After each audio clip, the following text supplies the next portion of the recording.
Shalom saudara-saudara yang dikasihi Tuhan Yesus Kristus.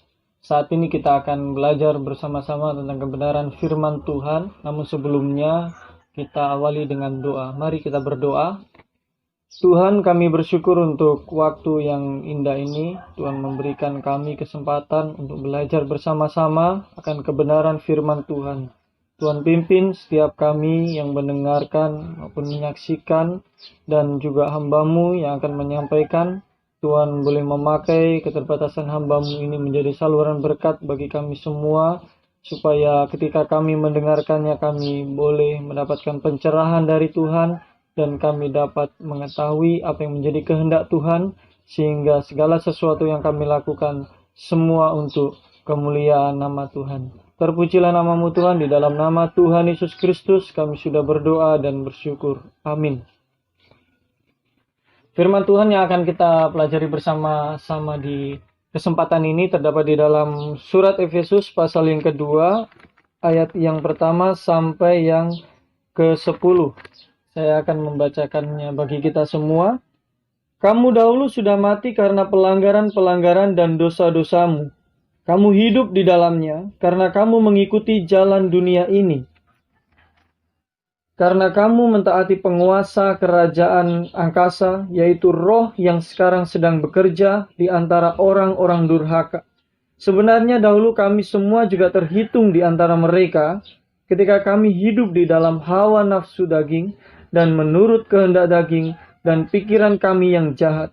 Pada dasarnya kami adalah orang-orang yang harus dimurkai, sama seperti mereka yang lain.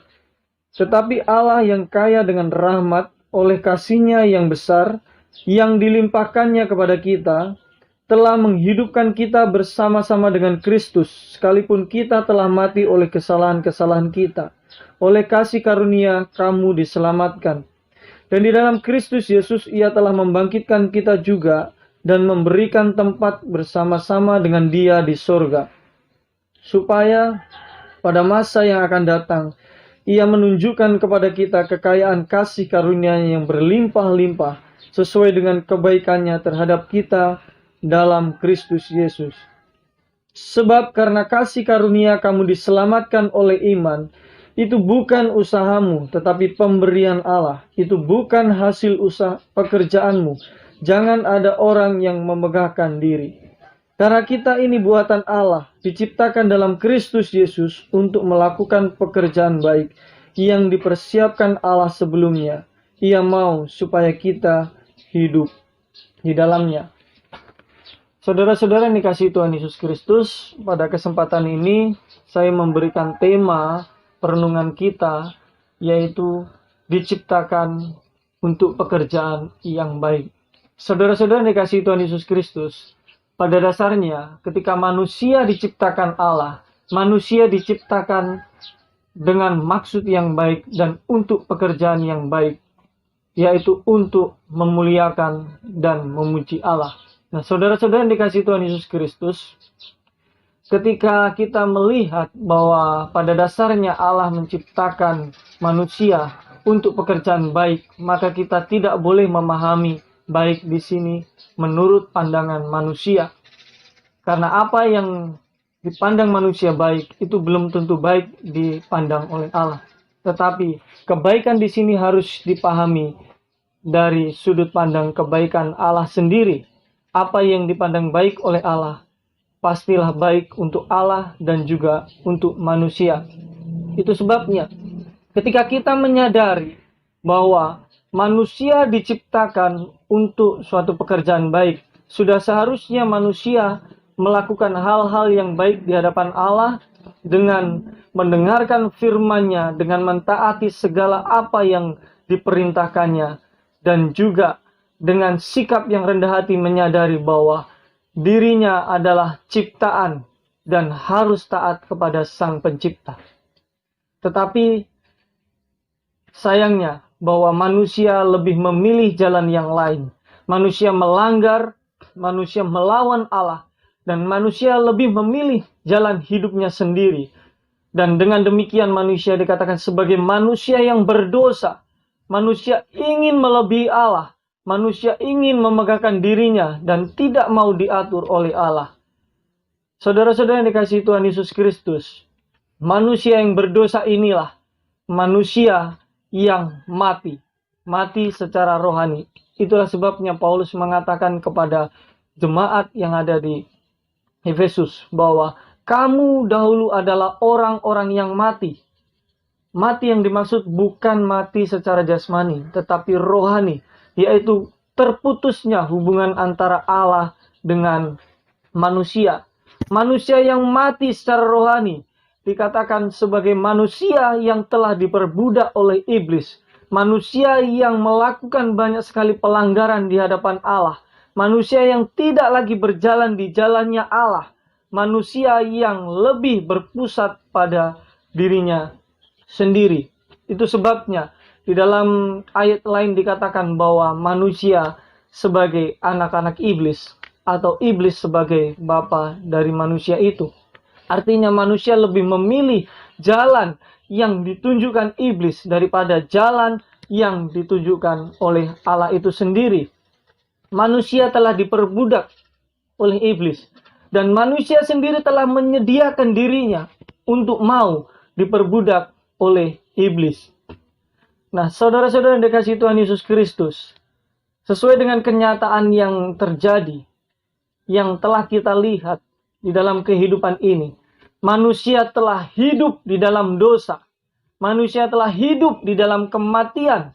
Manusia tidak lagi hidup kudus di hadapan Allah. Manusia lebih melihat kepada apa yang dipandangnya baik menurut dirinya sendiri. Manusia lebih memilih untuk mengikuti jalan dunia ini. Saudara-saudara yang dikasihi Tuhan Yesus Kristus, kenapa dengan jalan dunia ini? Dunia ini, yaitu sistem yang ada di dunia ini, merupakan sistem yang penuh dengan kegelapan. Dunia yang penuh dengan kegelapan. Dunia yang dikuasai oleh kuasa si jahat, yaitu iblis. Itu sebabnya, saudara-saudara yang dikasihi Tuhan Yesus Kristus, manusia lebih mengarahkan dirinya kepada apa yang dikatakan oleh roh-roh penyesat, roh-roh iblis, roh-roh setan yang berusaha untuk menjauhkan manusia ciptaan Allah dari Allah sendiri. Sehingga tidak heran jika kita melihat dalam kehidupan manusia bahwa kecenderungan manusia ketika jatuh dalam dosa adalah iri hati. Manusia suka membunuh satu dengan yang lain. Manusia sangat mudah untuk melakukan penyembahan berhala, menggantikan Allah dengan hal-hal yang lain yang diciptakan bagi dirinya sendiri, dan menganggap itu merupakan sesuatu yang sangat baik. Nah, manusia dengan mudah melakukan seks bebas dengan siapapun juga, tanpa menyadari bahwa itu adalah sesuatu yang salah. Dan bahkan ada juga yang mengetahui bahwa itu merupakan sesuatu yang salah, tetapi tetap melakukannya karena ketidakmampuannya untuk melakukan hal-hal yang baik di hadapan Allah. Manusia mudah sekali putus asa ketika menghadapi segala sesuatu yang ada dalam kehidupannya. Segala permasalahan yang datang untuk menghampiri manusia itu, manusia telah gagal untuk melewatinya dan lebih banyak merasakan keputusasaan di dalam kehidupannya, sehingga tidak heran jika banyak sekali manusia yang bunuh diri atau mengakhiri hidupnya dengan cara yang tidak benar. Dengan jalan inilah, saudara-saudara yang dikasihi Tuhan Yesus Kristus, manusia pada dasarnya harus dimurkai oleh Allah. Manusia harus dihukum oleh Allah karena sudah melanggar ketetapan dan janji Allah yang diberikan kepada manusia. Nah, saudara-saudara yang dikasihi Tuhan Yesus Kristus, kata pada dasarnya yang dijelaskan oleh Rasul Paulus di sini sebenarnya menjelaskan suatu kepastian bahwa manusia yang berdosa, yang hidup tidak melibatkan Allah di dalam kehidupannya, yang tidak memberikan Allah tempat di dalam dirinya atau hidup kudus bagi Allah, manusia yang seperti ini harus dihukum dan pasti menerima hukuman dari Allah. Saudara-saudara yang dikasihi Tuhan Yesus Kristus, perlu diingat dan perlu diketahui bahwa di luar Kristus, di luar Yesus Kristus, manusia sudah mati karena pelanggaran dan dosa-dosanya. Manusia telah diperbudak oleh dunia ini. Manusia diperbudak oleh keinginan daging. Dan manusia telah diperbudak bahkan dikuasai oleh iblis. Serta tinggal di bawah hukuman Allah.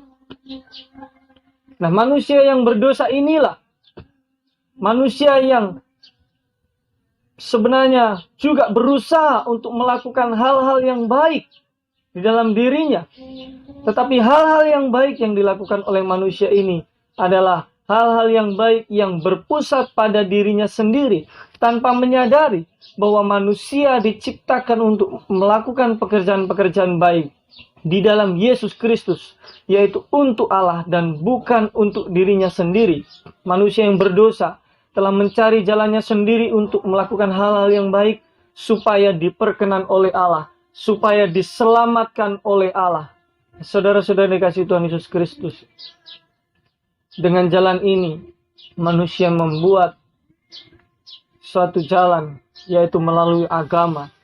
Agama yang dipandang baik, agama yang dipandang menyelesaikan masalah dari apa yang dialami oleh manusia. Tetapi apa faktanya? Faktanya justru agama menjadi tempat lahirnya atau munculnya banyak radikalisme yang justru sangat menghancurkan tatanan kehidupan manusia. Dengan adanya agama, banyak sekali orang menganggap bahwa agama yang didirikan, agama yang diakui, itulah agama yang terbaik.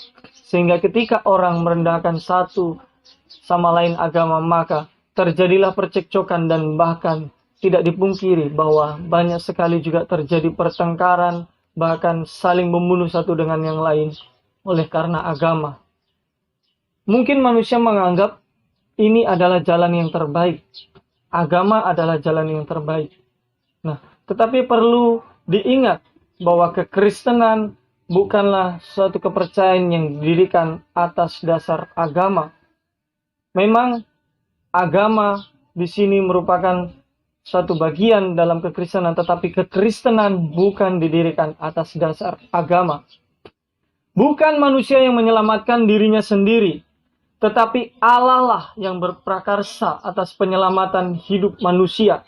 Saudara-saudara dikasihi Tuhan Yesus Kristus, hanya dengan rahmat Allah, hanya dengan kasih-Nya, Ia menghidupkan kita. Dialah yang telah menyempurnakan kita.